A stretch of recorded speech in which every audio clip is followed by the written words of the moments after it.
Le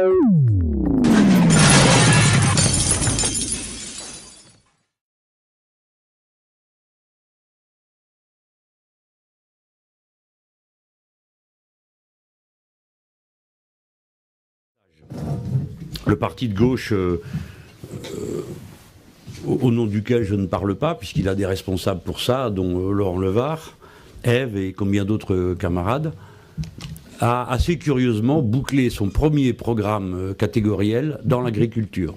C'est un fait qu'avant même qu'ait été rédigé quoi que ce soit d'autre, nous avions un programme agricole. J'ai donc été, en quelque sorte, l'élève de l'élève de Marc Dufumier qui a enseigné Laurent Levard, lequel Laurent Levard a enseigné tout le parti de gauche. Merci.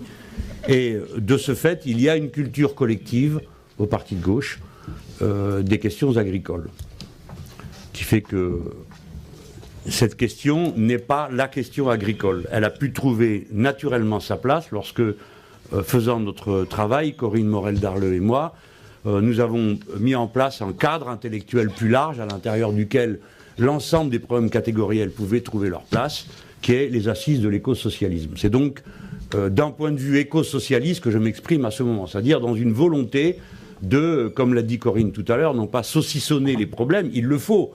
C'est le mécanisme même de la raison, hein, de la construction de la raison, c'est de distinguer, de séparer, etc. Puis arrive le moment où, ayant bien distingué, il faut de nouveau rassembler dans une compréhension large. Ces deux mouvements doivent avoir lieu, y compris dans le sujet que nous traitons.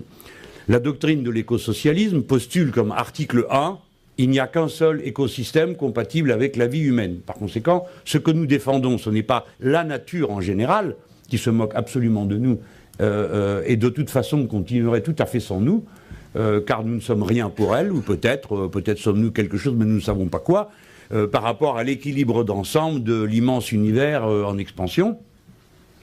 Nous défendons l'écosystème compatible avec la vie humaine, et il nous semble que l'ensemble de ce qui est sous nos yeux, que nous avons à connaître, ou que nous ne connaissons pas, puisque la dernière expédition maritime qui, comme vous le savez, drague dans les océans, a découvert 110 000 espèces nouvelles, et nous savons que dans les océans se trouvent 95% des espèces à découvrir. Donc en réalité, nous ne savons pas grand-chose sur le monde vivant à l'intérieur duquel nous prenons place, sinon que nous avons l'illusion qu'il est possible de le maîtriser absolument et sans discernement, d'après des visions que les uns ou les autres ont élaborées, ils le pensent d'une manière naturelle. Bref, il n'y a qu'un seul écosystème compatible avec la vie humaine. Donc nous rattachons tout à ça.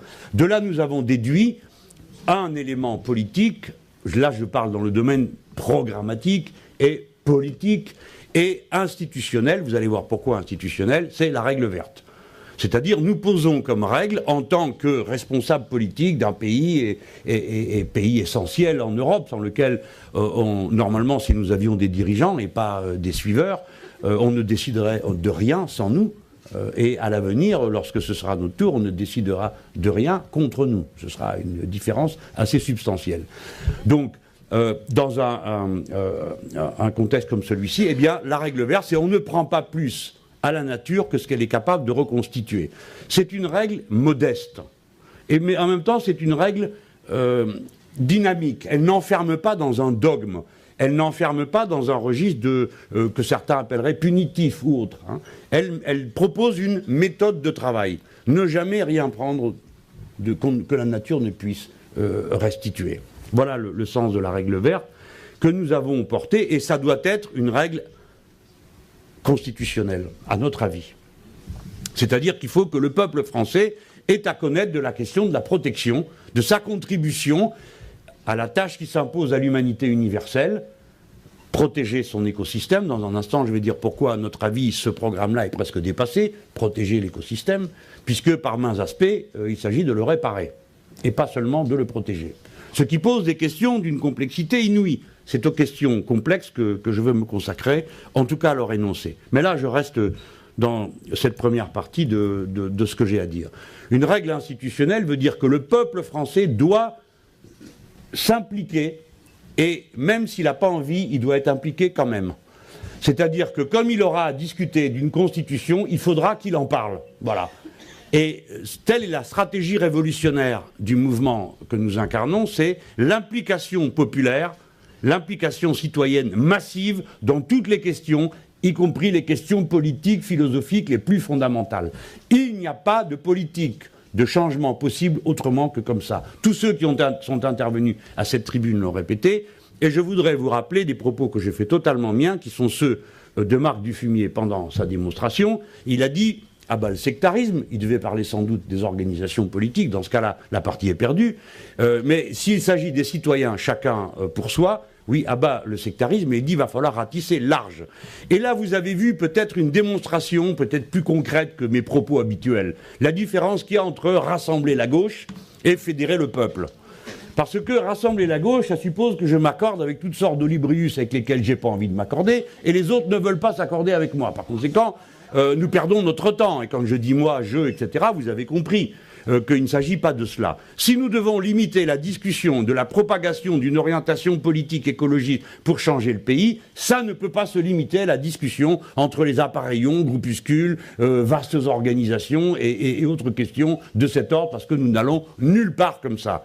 Fédérer le peuple, c'est rassembler une entité qui s'appelle le peuple, c'est-à-dire des gens qui sortent de leur destin individuel de multitudes éclatées entre d'innombrables activités, à passer à autre chose, c'est-à-dire se mêlant d'affaires collectives et devenant donc le peuple, acteur politique. Ce peuple, acteur politique, il est travaillé de contradictions. Et pas seulement la contradiction de classe fondamentale entre les propriétaires, les actionnaires et les salariés, celle-là on la connaît. Mais il y a toutes les autres contradictions qu'il s'agit de régler et qu'on ne peut pas traiter par-dessus la jambe en disant on verra bien demain.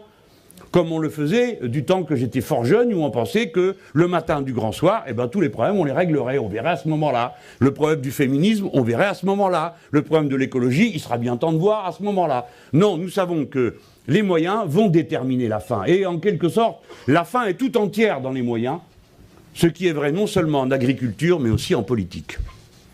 Donc, actuellement, alors nous avons entendu un dessin stratégique qui a été présenté devant nous par tous ceux qui se sont exprimés.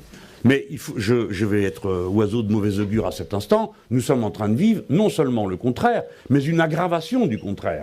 C'est-à-dire qu'en ce moment, par exemple, pour la première fois, l'Europe a décidé d'accepter de légaliser 19 OGM. Alors que jusqu'à présent, elle résistait. Mais quand il s'agit des intérêts de la grande industrie chimique, c'est fini, la résistance est effondrée. 3 groupes, parmi lesquels 2 groupes allemands, non, pardon, on ne doit pas dire, 2 groupes sinon ça fait germanophobe. Voilà, je ne vais pas quand même sombrer dans la germanophobie. 2 groupes venus d'on ne sait où,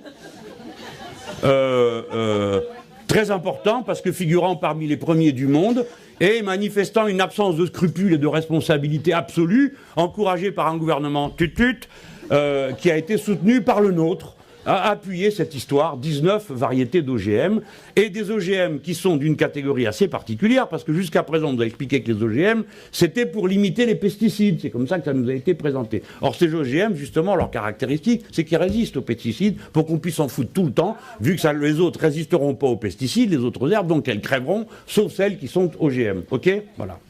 Le renversement de la perspective.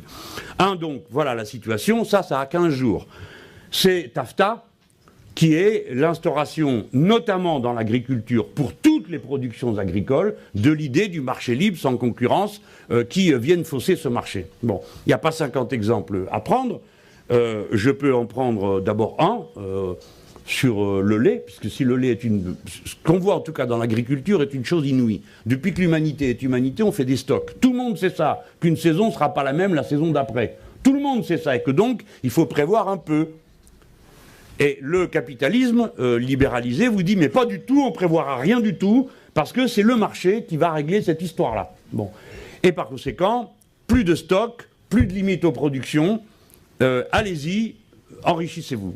En 1975, quand les quotas laitiers ont été instaurés, j'étais un humble petit journaliste qui commençait sa carrière de menteur, et donc les gens protestaient contre le fait qu'il y ait des quotas laitiers sur le thème c'est la planification, c'est insupportable, vous allez réduire notre capacité productive alors que blablabla, etc. L'Europe à ce moment-là était déjà devenue autosuffisante au plan alimentaire grâce aux politiques coordonnées, les politiques publiques qui étaient celles de la PAC, car il faut examiner une réalité politique dans tous ses aspects. Le fait d'avoir planifié et organisé a permis l'arrivée à l'autosuffisance alimentaire, à un coût social et autres que maintenant, dont on comprend toute l'ampleur, mais ne perdons pas ça de vue, parce que sinon, on perd tout de vue, et rien n'est possible. On ne peut pas non plus s'en remettre seulement à la bonne volonté de chacun, parce que ça, bon, voilà maintenant 2000 ans qu'une religion bien connue s'y essaye sans aucun résultat. Bon. Et par conséquent, l'action publique, l'encadrement législatif est la nécessité. Et nous devons bien réfléchir à la valeur de ces instruments. En attendant, l'idée que tout devient marchandise et qu'il n'y a plus de limite d'aucune sorte, ça vous donne d'un côté, eh ben, le lait c'est un produit comme un autre, donc puisqu'on a mis 500 vaches, on va en mettre 1000, puis peut-être 2000, et un élevage de porc de 20 000, de 30 000, de 5 000. On ne sait pas ce qu'ils sont capables de faire. Ce qui est deux violations en même temps. La première, à l'évidence, tout ça va suivre les cours du marché. Quand il y a un prix élevé, tout le monde se met à en produire, donc tout le monde augmente les capacités de production. Il y a trop de production, le prix s'effondre, l'outil de production s'effondre avec. C'est ce que ça a donné dans le cochon et dans tout ce que vous voulez, dans plus d'une production. Ça sera ça à nouveau. C'est-à-dire des effets cycliques qui, à un moment donné, conduisent à un effet de rupture et vous avez derrière un manque, une famine, etc. Et puis la deuxième, c'est que c'est un viol permanent, là on parle des animaux, de quelque chose qui devrait avoir une importance, qui est le registre de la sensibilité des êtres sensibles et du traitement qui est réservé aux êtres sensibles dont nous prélevons la vie pour la nôtre. Bon. L'indifférence à ce sujet n'est pas une affaire de sensiblerie, encore qu'on ait le droit d'être sensible, et même hypersensible, et ce n'est pas une honte. Ce qui est une honte, c'est d'être sensible à rien. D'accord ? C'est plutôt le contraire. Mais si on met même de côté cet aspect pour ne pas donner un tour sentimental à une expression politique qui serait malvenue, il n'empêche que l'accoutumance à traiter des êtres sensibles de cette manière-là a vite fait de créer une culture. Hein, de la même manière que la culture bureaucratique conduit à ce que des gens vous organisent des déportations de masse, personne n'étant coupable de rien. Hannah Arendt a parfaitement décrit la force tranquille du mal. Quand vous prenez l'habitude d'ignorer la finalité de ce que vous faites et le moyen qui est utilisé, à la fin, vous vous privez de toute humanité. Si je vais à ce rythme, on est là 2 heures.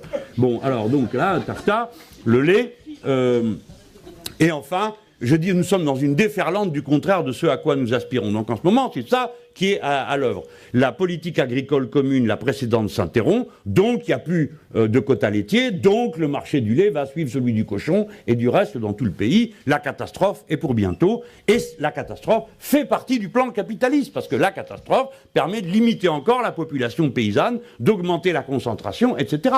C'est comme ça que ça se passe. Donc ils réussissent à utiliser les dégâts qu'ils font eux-mêmes. Enfin, les politiques de partenariat économique avec l'Afrique finissent de massacrer l'agriculture vivrière, et donc ils vont vous dire avec la même mine satisfaite, joyeuse et heureuse, « Ah oui, mais monsieur Mélenchon, vous pleurnichez, mais regardez, tel pays, eh ben, il n'apparaissait pas dans la comptabilité.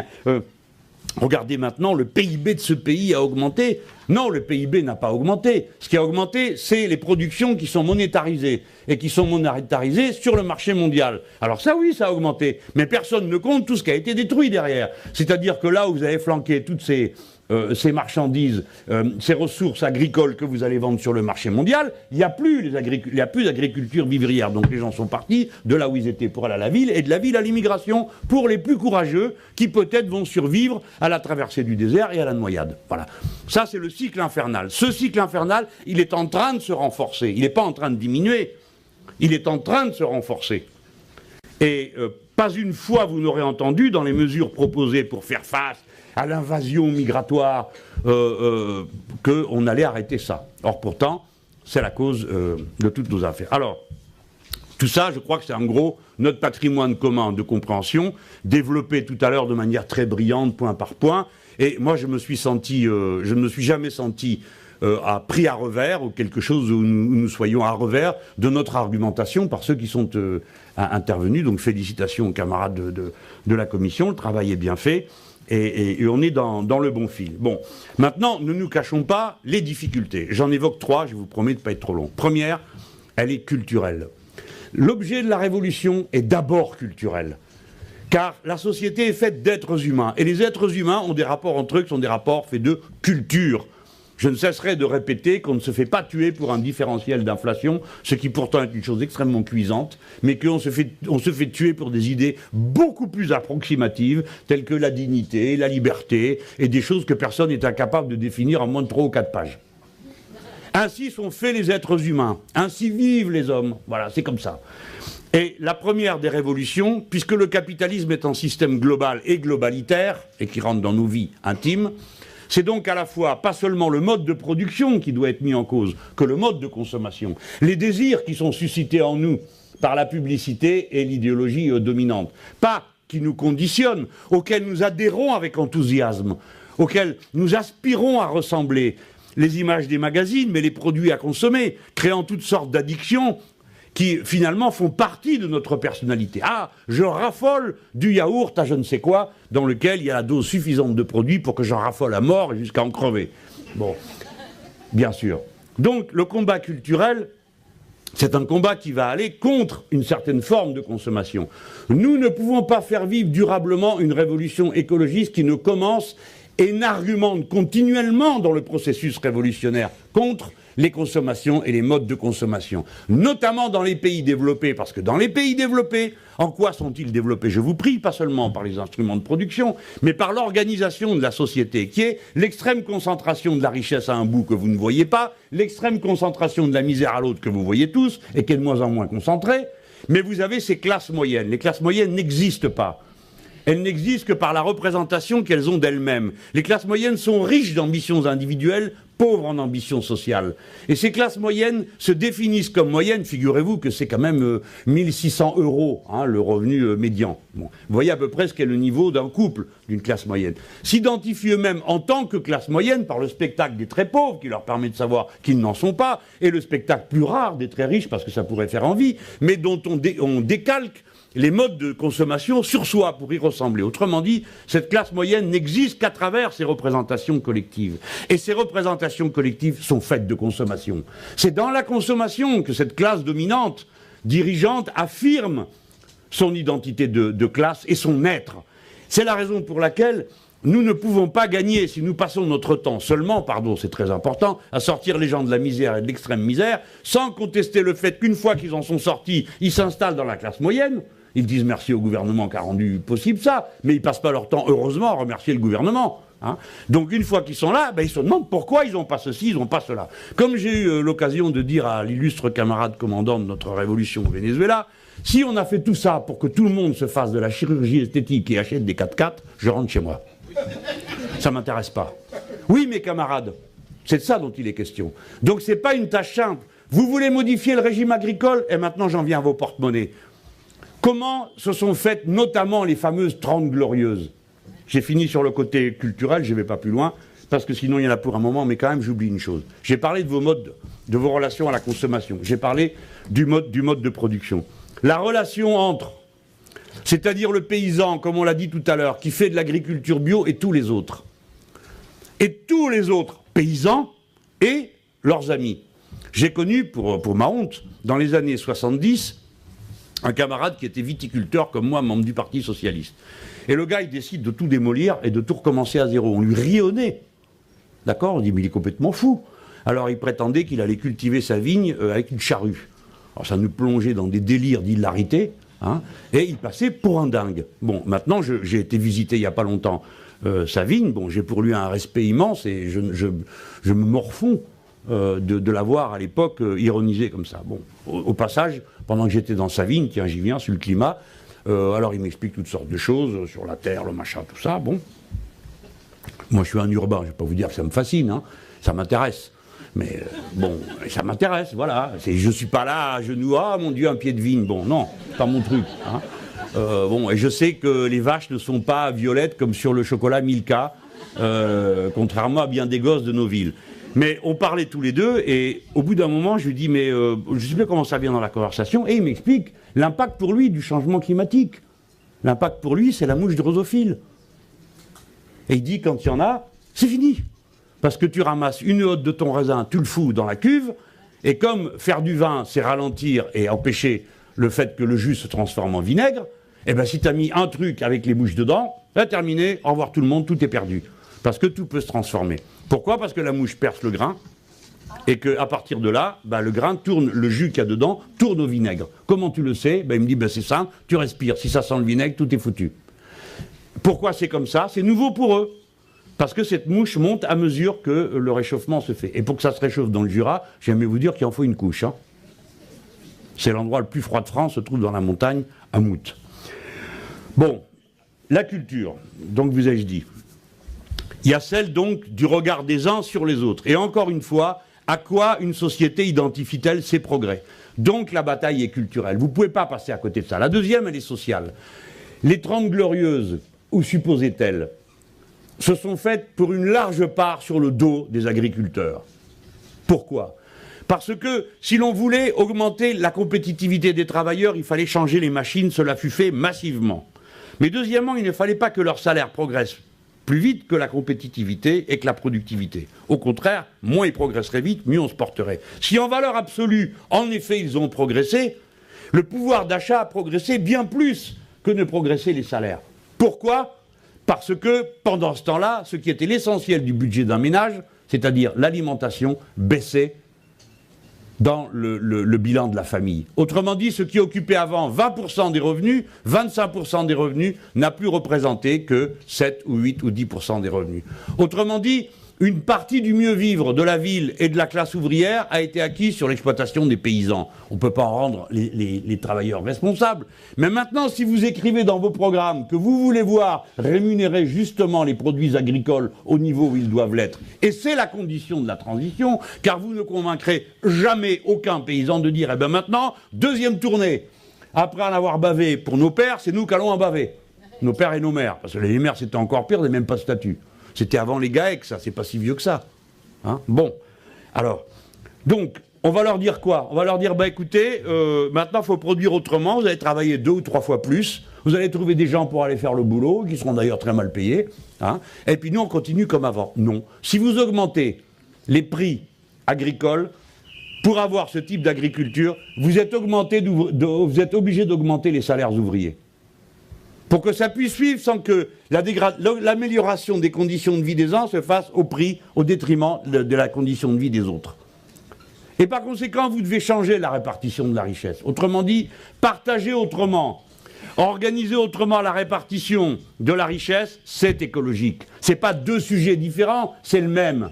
De la même manière que si vous augmentez les salaires, ils pourront se payer du bon produit, notamment du produit bio. Augmenter le SMIC, c'est écologique. De la même manière que si vous dites que vous voulez une industrie écologique, pour ça, il faut faire la transition des machines et des process de production. Donc vous changez l'arbitrage de la répartition entre capital et travail de la plus-value. Parce que ce qui ira dans le changement des machines et le paiement du changement des machines, n'ira pas dans les dividendes, l'accumulation et la bulle financière. C'est pourquoi nous parlons d'éco-socialisme. Où elle est passée l'autre là, qui vous me posait la question tout à l'heure? C'est pourquoi nous parlons d'éco-socialisme. C'est-à-dire la question de l'écologie posée en tant que programme politique ne peut pas se séparer de la question d'une manière générale de la répartition des richesses. C'est la même chose. Augmenter les salaires des ouvriers et des salariés, c'est leur permettre de se nourrir correctement, donc de payer des produits correctement produits par plus de travail humain qu'est le travail des agriculteurs. Ok? De la même manière, le changement des process de production modifie la clé de répartition entre capital et travail du point de vue de la répartition de la richesse produite. Alors, ça m'amène à quoi ça m'amène maintenant, une fois que j'ai évoqué aussi cet aspect social, des difficultés qui font partie du programme éco-socialiste. C'est pourquoi je veux dire, on ne peut pas convaincre une société de tout ça, tout à l'heure ça vous a été dit, sans qu'on commence par les tâches de révolution culturelle. Et tout à l'heure j'ai été intéressé parce que pour la première fois je comprenais bien comment cette affaire-là se mariait. De la modification des comportements individuels avec la modification de l'appareil productif. Ça m'amène à la culture collective. Les paysans ne changeront pas d'avis parce que nous leur demanderons de le faire. Ils changeront d'avis parce qu'on va les en convaincre, premier point. Et pour les convaincre, il faut que ça soit jouable. Quelqu'un l'a dit tout à l'heure. Il faut qu'on y voit clair. Il faut que la direction politique sache où elle va. 3, il leur faut des garanties que ceux qui les ont poussés à pratiquer comme ça ne reviendront pas demain. Ce qui veut dire tout le changement des organismes, alors là c'est institutionnel, moi je ne suis pas un connaisseur, je ne m'avance pas sur le terrain, mais clairement la composition des SAFER et les priorités qui leur sont données, les chambres d'agriculture, etc., quelqu'un est intervenu tout à l'heure dans la salle pour dire il y a des propositions qui existent, il y a des modes opératoires, etc., ben vont être drôlement bienvenus, car là aussi la révolution éco-socialiste passe par le changement des institutions de ce secteur. Si on ne change pas les institutions, pour quelles raisons les intérêts qui s'y expriment, tout d'un coup touchés par la grâce, reculeraient. Non, pas du tout, ils ne reculeront pas. Et le deuxième élément, c'est qu'il faut que l'image et l'idée qu'on donne des tâches au niveau le plus élevé soit clairement énoncée. Si nous disons aux agriculteurs qu'ils sont les responsables de la transition écologique numéro 1, les choses se passeront différemment, car les agriculteurs ne pourrissent pas la terre par goût. Ils pensent qu'ils le font bien, que c'est bien de faire comme ça, parce que c'est technique, parce qu'ils ont une idée d'eux-mêmes qui est plus valorisante, et qu'on leur dit que c'est comme ça, et que c'est bien. Et qui n'est pas comme ça? Tout le monde est comme ça. Tout le monde aime son métier. Tout le monde aime son métier, quel que soit son métier, tâche de le faire bien. Et si tout le monde vous dit ben, c'est comme ça que c'est bien, eh ben, vous essayez. Ça s'appelle le désir mimétique, mes camarades et amis. Hein, c'est inscrit dans les gènes humains. Je le fais parce que l'autre le fait. S'il le fait, c'est que ça doit être bien. Ce machin-là est vissé en nous. D'accord? Ça fait partie du programme de départ. On démarre, quick, tu sors du ventre de ta mère, tac, ça commence le désir mimétique. Voilà, ça marche avec. Ça et la production du futur dans le cerveau. Voilà. Donc, là, nous avons quelque chose qui est très important, qui tient au système collectif des représentations. Si nous continuons à avoir des dirigeants qui ont un chapitre dans leur programme qui s'appelle l'écologie, des présidents de la République qui tout d'un coup se lèvent un matin et comprennent qu'il y a un problème avec le climat, alors il dit alors à qui on écrit pour le climat? Voilà, bon, c'est à peu près le maximum d'imagination d'un tas de ces gens-là. Eh ben non, le climat, il faut tout changer. Parce que si on ne change pas tout, on ne change rien. Ah ben c'est nouveau ça, hein. Ça c'est des conditions nouvelles qui normalement devraient nous être plus favorables.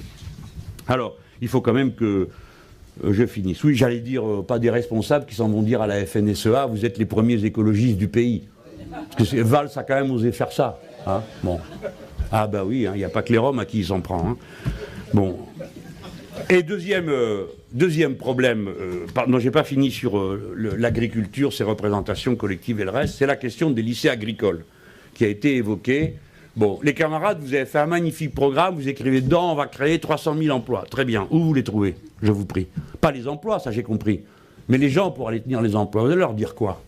Alors, qui c'est qui veut aller au fin fond du diable Vauvert, où il n'y a même pas la Wi-Fi? Je blague, hein, mais si vous ne changez pas les conditions de vie, d'accès aux services publics, du goût de vivre ensemble, et que tout ce que vous avez à promettre aux gens, c'est une déportation dans un machin lointain, avec des machines partout, ça, personne n'ira le faire. La preuve, ceux qui y sont, ils s'en vont, pour une part. Parce que c'est un mode de vie qui ne correspond à rien d'humainement supportable. C'est bien pourquoi c'est une profession où, en plus des conditions sociales, le suicide n'est pas le résultat mécanique d'une situation sociale. Hein, c'est compliqué, les suicides. Hein. Je vous renvoie à Durkheim, si vous voulez le début de la complexité de l'affaire. Mais bon, pourquoi il y a un suicide par jour dans la profession agricole et tout le monde, personne n'en parle. Une personne par jour se suicide et qui est un paysan. Donc il doit bien y avoir quelque chose de profondément. C'est qu'à la fin, quand le truc s'écroule, quand tout s'est écroulé économiquement, après il y a le spectacle de vous-même, dans votre solitude, des fois, dans votre misère, des fois, affective, dans l'isolement. Donc tout ce qui correspond à cette façon-là de vivre en tant que paysan, c'est ça aussi qu'il faut régler. Par conséquent, la paysannerie de 300 ou 400 000 paysans de plus que nous avons l'intention de recruter dans ce pays, c'est pas la paysannerie d'avant-hier. C'est une paysannerie comme aujourd'hui, c'est-à-dire avec les mêmes désirs, les mêmes exigences, les mêmes niveaux d'élévation culturelle, qui font que le spectacle de la vie pour soi-même devient insupportable et qu'il y a des suicides. C'est-à-dire une paysannerie qui puisse avoir accès à un certain nombre de modes de vie auxquels il est légitime d'aspirer. Je ne dis pas à tout. Hein. Je ne vous dis pas que ça soit une joie d'être pris dans le grille-pain mondial dénommé Wi-Fi. Bon, j'achève. Vous voyez, moi j'essaye de revenir toujours aux questions de la culture. C'est souvent incompréhensible par les gens avec qui nous parlons. Prenons l'exemple du vin. Non, ça pourrait prendre une conférence d'1 heure. Moi, j'ai choisi ce thème, le vin, parce qu'il me semble que tous les Français aiment bien boire du vin. Qu'il y a une culture nationale sur le vin. Quand les gros sabots de la Commission européenne arrivent, déjà, vous avez une tête d'œuf qui trouve cette idée géniale que puisque le cours du rosé est élevé, celui du cours du blanc et du rouge est bas, il n'y a qu'à mélanger le rouge et le blanc, ça fait du rosé et ça fait un produit qui vaut plus cher. Quand on menace de le pendre ou de le jeter par la fenêtre, il est tout surpris et il se demande pourquoi. Hein, qu'est-ce qu'on a, nous les Français, qu'est-ce qui nous rend comme ça, si susceptibles et chatouilleux à propos de vin rosé. Lui d'ailleurs il n'en boit pas, il boit que du Coca-Cola Light, donc il ne sait même pas de quoi on parle. Bon, le vin, si vous acceptez, c'est ça qu'ils sont en train de faire, hein, vous acceptez que le vin, c'est comme du lait. Pas de concurrence, la concurrence doit être libre et non faussée. Donc les AOC, les limitations de surface, les limitations d'arrosage, les ceci, les cela, qui peuvent poser d'autres problèmes, hein, qui est la normalisation dans les AOC. Parce qu'il y a aussi ce débat-là. Mais je le laisse de côté parce que pour l'instant, il y a le feu à la maison. Il y a tout simplement qu'ils ont décidé que tout ça n'existe pas. Ils veulent décider ça. On est en route vers ça. Et les États-Unis d'Amérique, pays avec qui nous avons tant de valeurs communes, c'est bien connu, surtout à Guantanamo. Alors, eh bien, les États-Unis, eux, pour eux, ils ont quitté l'Organisation mondiale du vin parce que c'est trop de réglementation. Donc pour eux, il y a le liquide et sinon le liquide. Voilà. Et donc, vous avez du champagne du Tennessee déjà, de l'excellent Bordeaux de je ne sais où, et ils ne comprennent pas pourquoi nous voulons limiter ça en appellation contrôlée, avec des normes de production, etc. etc. Ça, c'est très culturel. Vous n'avez aucun moyen d'expliquer pourquoi vous voulez ces normes si vous ne parlez pas de culture. Voilà, c'est tout. Si vous ne parlez pas de goût, si vous ne parlez pas de terroir, etc., vous ne pouvez rien répondre. Parce que c'est évident que pourquoi on ne ferait pas du champagne au diable Vauvert, après tout, hein, bon. C'est un exemple qui ramène encore à l'idée de cette prégnance de l'entrée culturelle dans nos débats. Pour finir, je viens sur la militance. Le capitalisme est un système qui joue sur deux ressorts essentiels. Premièrement, la gratuité. Vous savez qu'il y a souvent des débats sur la gratuité. Est-ce qu'il faut... Il y en a un qui ne vient jamais discuter, c'est le capitalisme. Pourtant, le capitalisme vit entièrement de gratuité.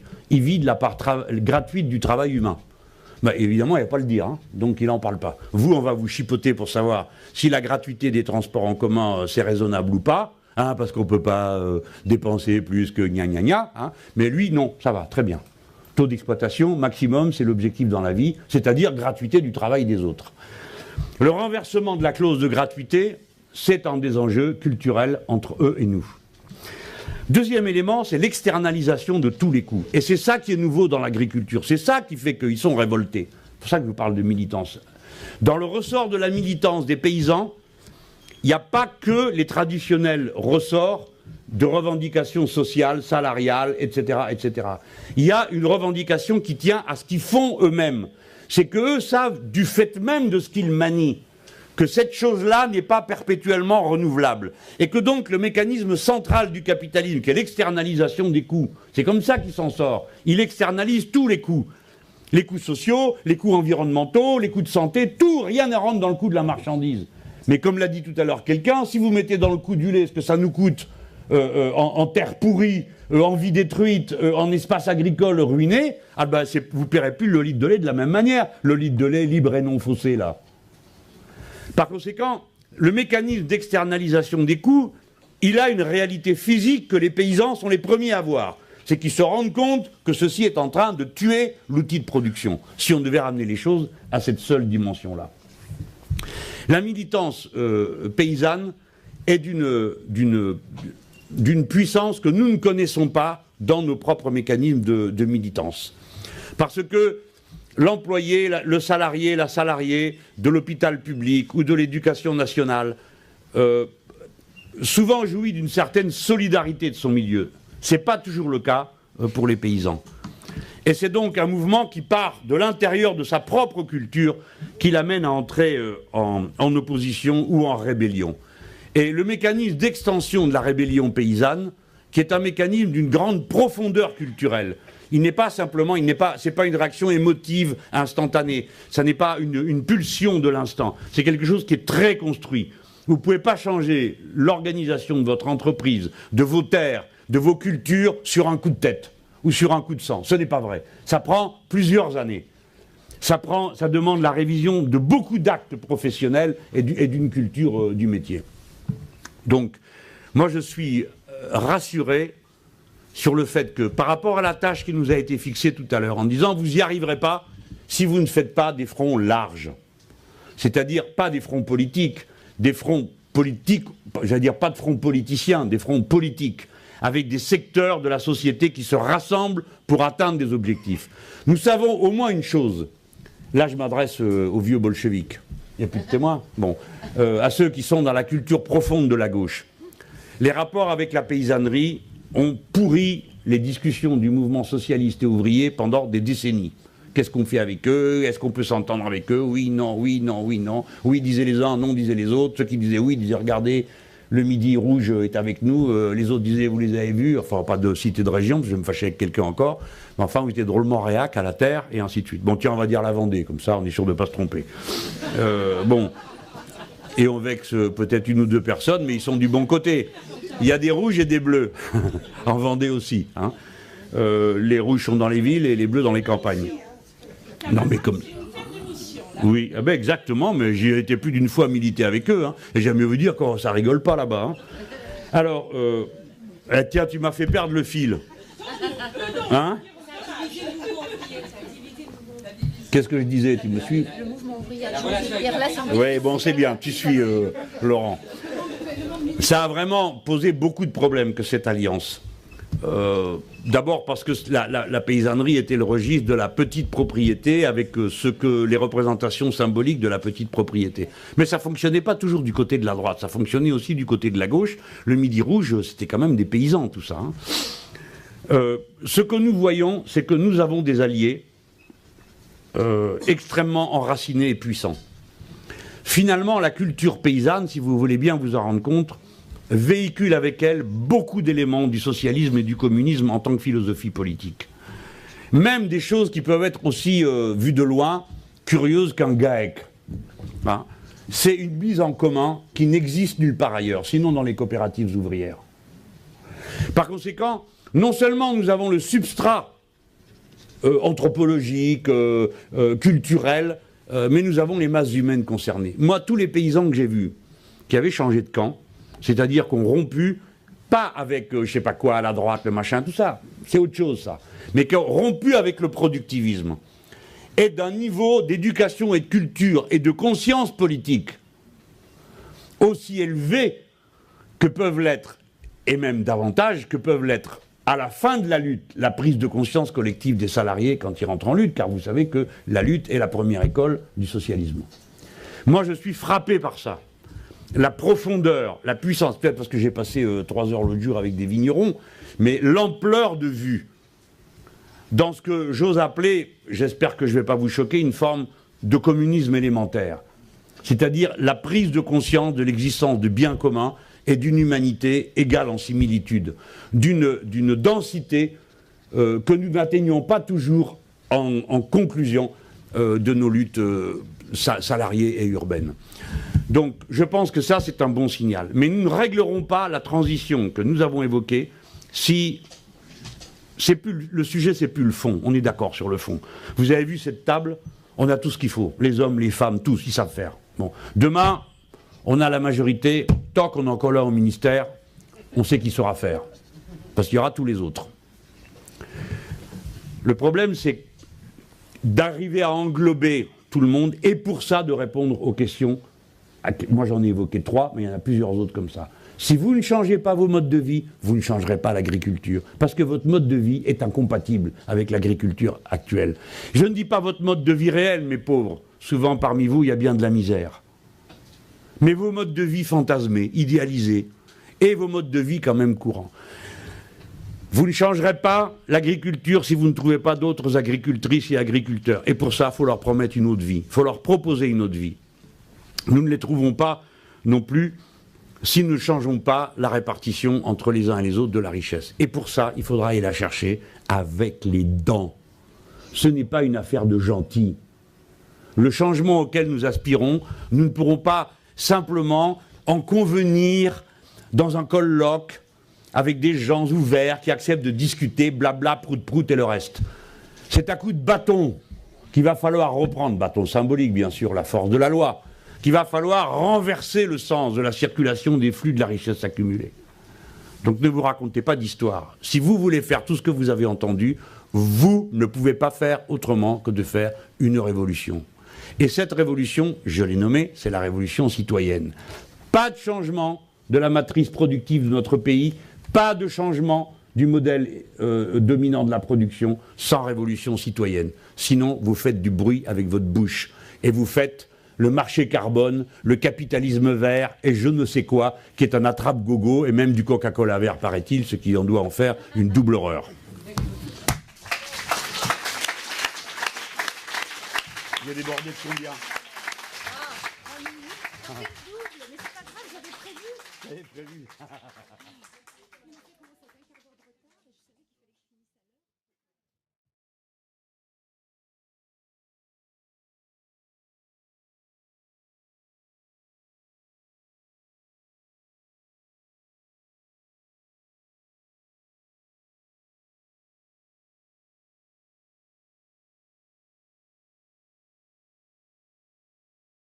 Et comme faire du vin, c'est ralentir et empêcher le fait que le jus se transforme en vinaigre, eh ben si tu as mis un truc avec les mouches dedans, là terminé, au revoir tout le monde, tout est perdu. Parce que tout peut se transformer. Pourquoi? Parce que la mouche perce le grain et qu'à partir de là, bah, le grain tourne, le jus qu'il y a dedans tourne au vinaigre. Comment tu le sais? Il me dit, c'est simple, tu respires. Si ça sent le vinaigre, tout est foutu. Pourquoi c'est comme ça? C'est nouveau pour eux. Parce que cette mouche monte à mesure que le réchauffement se fait. Et pour que ça se réchauffe dans le Jura, j'aimerais vous dire qu'il en faut une couche. Hein. C'est l'endroit le plus froid de France, se trouve dans la montagne, à Mout. Bon, la culture, donc vous ai-je dit. Il y a celle donc du regard des uns sur les autres. Et encore une fois, à quoi une société identifie-t-elle ses progrès? Donc la bataille est culturelle. Vous ne pouvez pas passer à côté de ça. La deuxième, elle est sociale. Les 30 glorieuses, où supposait-elle, se sont faites pour une large part sur le dos des agriculteurs. Pourquoi? Parce que si l'on voulait augmenter la compétitivité des travailleurs, il fallait changer les machines, cela fut fait massivement. Mais deuxièmement, il ne fallait pas que leur salaire progresse plus vite que la compétitivité et que la productivité. Au contraire, moins ils progresseraient vite, mieux on se porterait. Si en valeur absolue, en effet, ils ont progressé, le pouvoir d'achat a progressé bien plus que ne progressaient les salaires. Pourquoi? Parce que, pendant ce temps-là, ce qui était l'essentiel du budget d'un ménage, c'est-à-dire l'alimentation, baissait dans le bilan de la famille. Autrement dit, ce qui occupait avant 20% des revenus, 25% des revenus, n'a plus représenté que 7 ou 8 ou 10% des revenus. Autrement dit, une partie du mieux vivre de la ville et de la classe ouvrière a été acquise sur l'exploitation des paysans. On ne peut pas en rendre les travailleurs responsables. Mais maintenant, si vous écrivez dans vos programmes que vous voulez voir rémunérer justement les produits agricoles au niveau où ils doivent l'être, et c'est la condition de la transition, car vous ne convaincrez jamais aucun paysan de dire, eh bien maintenant, deuxième tournée, après en avoir bavé pour nos pères, c'est nous qu'allons en baver. Nos pères et nos mères. Parce que les mères, c'était encore pire, ils n'avaient même pas de statut. C'était avant les GAEC, ça, c'est pas si vieux que ça. Hein, bon, alors, donc, on va leur dire quoi? On va leur dire, bah écoutez, maintenant, il faut produire autrement, vous allez travailler 2 ou 3 fois plus, vous allez trouver des gens pour aller faire le boulot, qui seront d'ailleurs très mal payés, hein, et puis nous, on continue comme avant. Non. Si vous augmentez les prix agricoles, pour avoir ce type d'agriculture, vous êtes obligé d'augmenter les salaires ouvriers. Pour que ça puisse suivre sans que l'amélioration des conditions de vie des uns se fasse au détriment de la condition de vie des autres. Et par conséquent, vous devez changer la répartition de la richesse. Autrement dit, partager autrement, organiser autrement la répartition de la richesse, c'est écologique. Ce n'est pas 2 sujets différents, c'est le même. De la même manière que si vous augmentez les salaires, ils pourront se payer du bon produit, notamment du produit bio. Augmenter le SMIC, c'est écologique. De la même manière que si vous dites que vous voulez une industrie écologique, pour ça, il faut faire la transition des machines et des process de production. Donc vous changez l'arbitrage de la répartition entre capital et travail de la plus-value. Parce que ce qui n'ira pas, ce qui ira dans le changement des machines et le paiement du changement des machines, n'ira pas dans les dividendes, l'accumulation et la bulle financière. C'est pourquoi nous parlons d'éco-socialisme. Où elle est passée l'autre là, qui vous me posait la question tout à l'heure? C'est pourquoi nous parlons d'éco-socialisme. C'est-à-dire la question de l'écologie posée en tant que programme politique ne peut pas se séparer de la question d'une manière générale de la répartition des richesses. C'est la même chose. Augmenter les salaires des ouvriers et des salariés, c'est leur permettre de se nourrir correctement, donc de payer des produits correctement produits par plus de travail humain qu'est le travail des agriculteurs. Ok? De la même manière, le changement des process de production modifie la clé de répartition entre capital et travail du point de vue de la répartition de la richesse produite. Alors, ça m'amène À quoi ça m'amène maintenant, une fois que j'ai évoqué aussi cet aspect social, des difficultés qui font partie du programme éco-socialiste. C'est pourquoi je veux dire, on ne peut pas convaincre une société de tout ça, tout à l'heure ça vous a été dit, sans qu'on commence par les tâches de révolution culturelle. Et tout à l'heure j'ai été intéressé parce que pour la première fois je comprenais bien comment cette affaire-là se mariait. De la modification des comportements individuels avec la modification de l'appareil productif. Ça m'amène à la culture collective. Les paysans ne changeront pas d'avis parce que nous leur demanderons de le faire. Ils changeront d'avis parce qu'on va les en convaincre. Premier point. Et pour les convaincre, il faut que ça soit jouable. Quelqu'un l'a dit tout à l'heure. Il faut qu'on y voit clair. Il faut que les êtres humains ont des rapports entre eux qui sont des rapports faits de culture. Je ne cesserai de répéter qu'on ne se fait pas tuer pour un différentiel d'inflation, ce qui pourtant est une chose extrêmement cuisante, mais qu'on se fait tuer pour des idées beaucoup plus approximatives, telles que la dignité, la liberté, et des choses que personne n'est incapable de définir en moins de 3 ou 4 pages. Ainsi sont faits les êtres humains, ainsi vivent les hommes. Voilà, c'est comme ça. Et la première des révolutions, puisque le capitalisme est un système global et globalitaire, et qui rentre dans nos vies intimes, c'est donc à la fois pas seulement le mode de production qui doit être mis en cause, que le mode de consommation. Les désirs qui sont suscités en nous par la publicité et l'idéologie dominante. Pas qui nous conditionnent, auxquels nous adhérons avec enthousiasme, auxquels nous aspirons à ressembler. Les images des magazines, mais les produits à consommer, créant toutes sortes d'addictions qui finalement font partie de notre personnalité. Ah, je raffole du yaourt à je ne sais quoi, dans lequel il y a la dose suffisante de produits pour que j'en raffole à mort et jusqu'à en crever. Bon, bien sûr. Donc le combat culturel, c'est un combat qui va aller contre une certaine forme de consommation.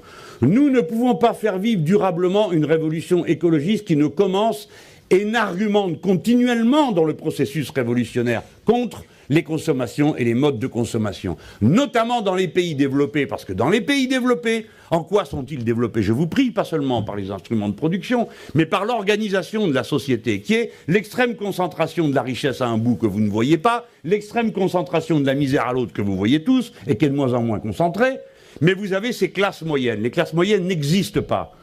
Elles n'existent que par la représentation qu'elles ont d'elles-mêmes. Les classes moyennes sont riches d'ambitions individuelles, pauvres en ambitions sociales. Et ces classes moyennes se définissent comme moyennes, figurez-vous que c'est quand même 1600 €, hein, le revenu médian. Bon. Vous voyez à peu près ce qu'est le niveau d'un couple d'une classe moyenne. S'identifient eux-mêmes en tant que classe moyenne par le spectacle des très pauvres, qui leur permet de savoir qu'ils n'en sont pas, et le spectacle plus rare des très riches, parce que ça pourrait faire envie, mais dont on décalque les modes de consommation sur soi pour y ressembler. Autrement dit, cette classe moyenne n'existe qu'à travers ces représentations collectives. Et ces représentations collectives sont faites de consommation. C'est dans la consommation que cette classe dominante, dirigeante, affirme son identité de classe et son être. C'est la raison pour laquelle nous ne pouvons pas gagner si nous passons notre temps seulement, pardon, c'est très important, à sortir les gens de la misère et de l'extrême misère, sans contester le fait qu'une fois qu'ils en sont sortis, ils s'installent dans la classe moyenne. Ils disent merci au gouvernement qui a rendu possible ça, mais ils ne passent pas leur temps, heureusement, à remercier le gouvernement. Hein. Donc une fois qu'ils sont là, ben, ils se demandent pourquoi ils n'ont pas ceci, ils n'ont pas cela. Comme j'ai eu l'occasion de dire à l'illustre camarade commandant de notre révolution au Venezuela, si on a fait tout ça pour que tout le monde se fasse de la chirurgie esthétique et achète des 4x4, je rentre chez moi. Ça ne m'intéresse pas. Oui, mes camarades, c'est de ça dont il est question. Donc ce n'est pas une tâche simple. Vous voulez modifier le régime agricole, et maintenant j'en viens à vos porte-monnaies. Comment se sont faites notamment les fameuses 30 glorieuses? J'ai fini sur le côté culturel, je ne vais pas plus loin, parce que sinon il y en a pour un moment, mais quand même j'oublie une chose. J'ai parlé de vos modes, de vos relations à la consommation. J'ai parlé du mode de production. La relation entre, c'est-à-dire le paysan, comme on l'a dit tout à l'heure, qui fait de l'agriculture bio, et tous les autres. Et tous les autres paysans et leurs amis. J'ai connu, pour ma honte, dans les années 70, un camarade qui était viticulteur comme moi, membre du Parti Socialiste. Et le gars, il décide de tout démolir et de tout recommencer à zéro. On lui riait au nez. D'accord? On dit, mais il est complètement fou. Alors il prétendait qu'il allait cultiver sa vigne avec une charrue. Alors ça nous plongeait dans des délires d'hilarité, hein, et il passait pour un dingue. Bon, maintenant, j'ai été visiter il n'y a pas longtemps sa vigne. Bon, j'ai pour lui un respect immense et je me morfonds de l'avoir à l'époque ironisé comme ça. Bon, au passage, pendant que j'étais dans sa vigne, tiens, j'y viens, sur le climat, alors il m'explique toutes sortes de choses, sur la terre, le machin, tout ça, bon.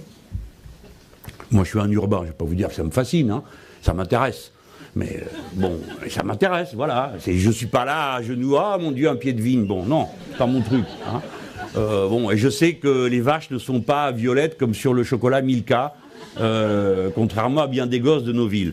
Mais on parlait tous les deux, et au bout d'un moment, je lui dis, mais je ne sais plus comment ça vient dans la conversation, et il m'explique l'impact pour lui du changement climatique. L'impact pour lui, c'est la mouche drosophile. Et il dit, quand il y en a, c'est fini. Parce que tu ramasses une hotte de ton raisin, tu le fous dans la cuve, qui t'est productive, alors que blablabla, etc. L'Europe, à ce moment-là, était déjà devenue autosuffisante au plan alimentaire, grâce aux politiques coordonnées, les politiques publiques, qui étaient celles de la PAC, car il faut examiner une réalité politique dans tous ses aspects. Le fait d'avoir planifié et organisé a permis l'arrivée à l'autosuffisance alimentaire, à un coût social et autres que maintenant, dont on comprend toute l'ampleur, mais ne perdons pas ça de vue, parce que sinon, on perd tout de vue, et rien n'est possible. On ne peut pas non plus s'en remettre seulement à la bonne volonté de chacun, parce que ça, bon, voilà maintenant 2000 ans qu'une religion bien connue s'y essaye sans aucun résultat. Bon. Et par conséquent, l'action publique, l'encadrement législatif est la nécessité. Et nous devons bien réfléchir à la valeur de ces instruments. En attendant, l'idée que tout devient marchandise et qu'il n'y a plus de limite d'aucune sorte, ça vous donne d'un côté, eh ben, le lait c'est un produit comme un autre, donc puisqu'on a mis 500 vaches, on va en mettre 1000, puis peut-être 2000, et un élevage de porc de 20 000, de 30 000, de 5 000. On ne sait pas ce qu'ils sont capables de faire. Ce qui est deux violations en même temps. La première, à l'évidence, tout ça va suivre les cours du marché. Quand il y a un prix élevé, tout le monde se met à en produire, donc tout le monde augmente les capacités de production. Il y a trop de production, le prix s'effondre, l'outil de production s'effondre avec. C'est ce que ça a donné dans le cochon et dans tout ce que vous voulez, dans plus d'une production. Ça sera ça à nouveau. C'est-à-dire des effets cycliques qui, à un moment donné, conduisent à un effet de rupture et vous avez derrière un manque, une famine, etc. Et puis la deuxième, c'est que c'est un viol permanent, là on parle des animaux, de quelque chose qui devrait avoir une importance, qui est le registre de la sensibilité des êtres sensibles et du traitement qui est réservé aux êtres sensibles dont nous prélevons la vie pour la nôtre. Bon. L'indifférence à ce sujet n'est pas une affaire de sensiblerie, encore qu'on ait le droit d'être sensible, et même hypersensible, et ce n'est pas une honte. Ce qui est une honte, c'est d'être sensible à rien. D'accord ? C'est plutôt le contraire. Mais si on met même de côté cet aspect pour ne pas donner un tour sentimental à une expression politique qui serait malvenue, il n'empêche que l'accoutumance à traiter des êtres sensibles de cette manière-là a vite fait de créer une culture. Hein, de la même manière que la culture bureaucratique conduit à ce que des gens vous organisent des déportations de masse, personne n'étant coupable de rien. Hannah Arendt a parfaitement décrit la force tranquille du mal. Quand vous prenez l'habitude d'ignorer la finalité de ce que vous faites et le moyen qui est utilisé, à la fin, vous vous privez de toute humanité. Si je vais à ce rythme, on est là 2 heures. Bon, alors donc là, tarta, le lait, et enfin, je dis, nous sommes dans une déferlante du contraire de ce à quoi nous aspirons. Donc en ce moment, c'est ça qui est à l'œuvre. La politique agricole commune, la précédente, s'interrompt, donc il n'y a plus de quotas laitiers, donc le marché du lait va suivre celui du cochon et du reste dans tout le pays. La catastrophe est pour bientôt, et la catastrophe fait partie du plan capitaliste, parce que la catastrophe permet de limiter encore la population paysanne, d'augmenter la concentration, etc. C'est comme ça que ça se passe. Donc ils réussissent à utiliser les dégâts qu'ils font eux-mêmes. Enfin, les politiques de partenariat économique avec l'Afrique finissent de massacrer l'agriculture vivrière, et donc ils vont vous dire avec la même mine satisfaite, joyeuse et heureuse, ah oui, mais monsieur Mélenchon, vous pleurnichez, mais regardez, tel pays, eh ben, il apparaissait pas dans la comptabilité. Regardez maintenant, le PIB de ce pays a augmenté. Non, le PIB n'a pas augmenté. Ce qui a augmenté, c'est les productions qui sont monétarisées, et qui sont monétarisées sur le marché mondial. Alors ça, oui, ça a augmenté. Mais personne ne compte tout ce qui a été détruit derrière. C'est-à-dire que là où vous avez flanqué toutes ces marchandises, ces ressources agricoles que vous allez vendre sur le marché mondial, il n'y a plus d'agriculture vivrière. Donc les gens sont partis de là où ils étaient pour aller à la ville, et de la ville à l'immigration pour les plus courageux qui peut-être vont survivre à la traversée du désert et à la noyade. Voilà. Ça, c'est le cycle infernal. Ce cycle infernal, il est en train de se renforcer. Il n'est pas en train de diminuer. Il est en train de se renforcer. Et pas une fois vous n'aurez entendu, dans les mesures proposées pour faire face à l'invasion migratoire, qu'on allait arrêter ça. Or pourtant, c'est la cause de toutes nos affaires. Alors, Tout ça, je crois que c'est en gros notre patrimoine commun de compréhension, développé tout à l'heure de manière très brillante, point par point. Et moi, je ne me suis jamais senti pris à revers, ou quelque chose où nous soyons à revers de notre argumentation par ceux qui sont intervenus. Donc félicitations aux camarades de la commission, le travail est bien fait. Et on est dans le bon fil. Bon, maintenant, ne nous cachons pas les difficultés. J'en évoque 3, je vous promets de ne pas être trop long. Première, elle est culturelle. L'objet de la révolution est d'abord culturel, car la société est faite d'êtres humains. Et les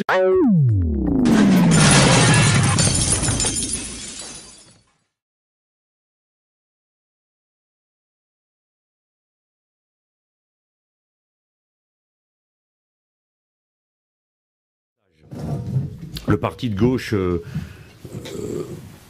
au nom duquel je ne parle pas, puisqu'il a des responsables pour ça, dont Laurent Levard, Ève et combien d'autres camarades, a assez curieusement bouclé son premier programme catégoriel dans l'agriculture.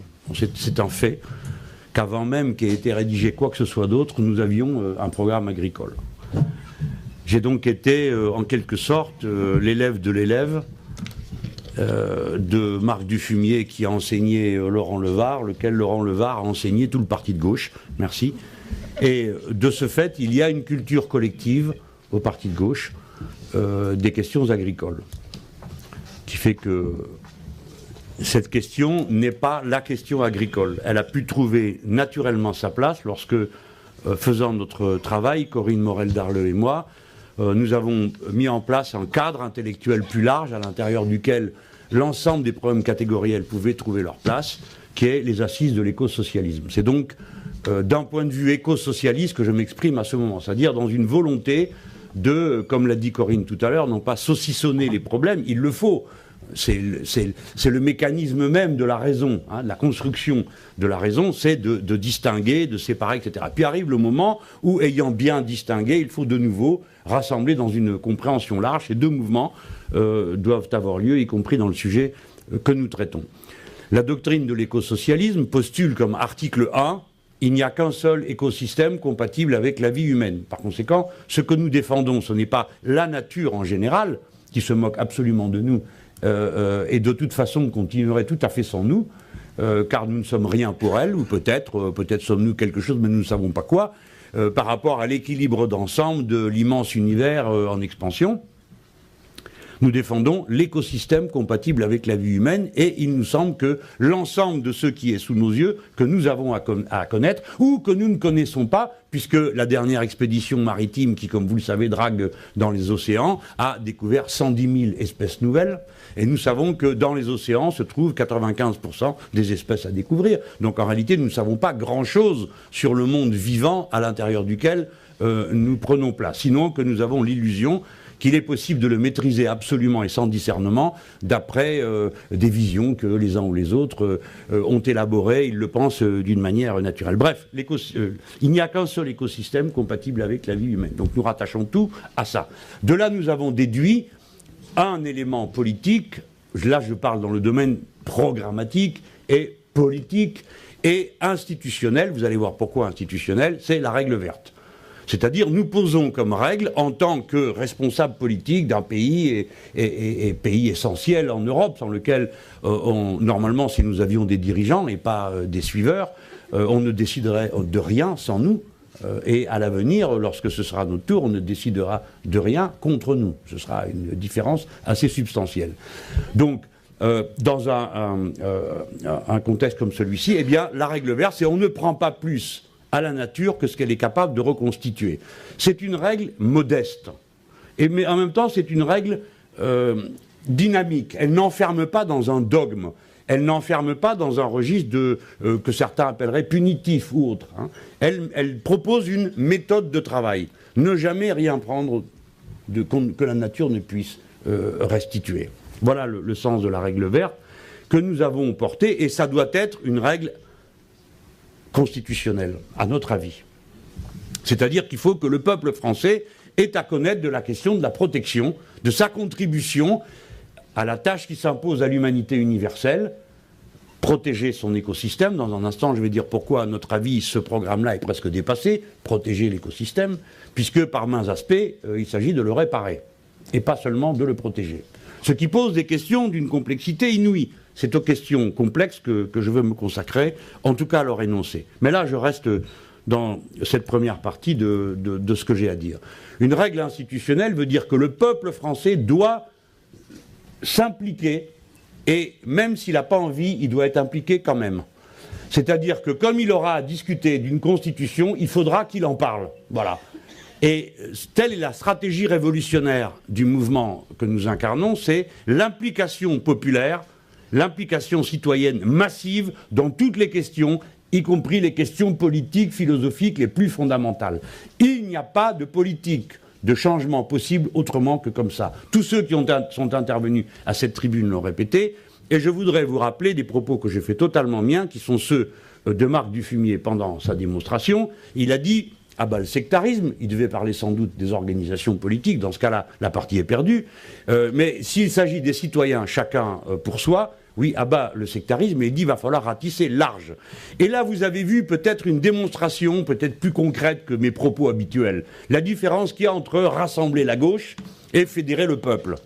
Parce que rassembler la gauche, ça suppose que je m'accorde avec toutes sortes d'olibrius avec lesquels j'ai pas envie de m'accorder, et les autres ne veulent pas s'accorder avec moi. Par conséquent, nous perdons notre temps. Et quand je dis moi, je, etc., vous avez compris qu'il ne s'agit pas de cela. Si nous devons limiter la discussion de la propagation d'une orientation politique écologique pour changer le pays, ça ne peut pas se limiter à la discussion entre les appareillons, groupuscules, vastes organisations et autres questions de cet ordre, parce que nous n'allons nulle part comme ça.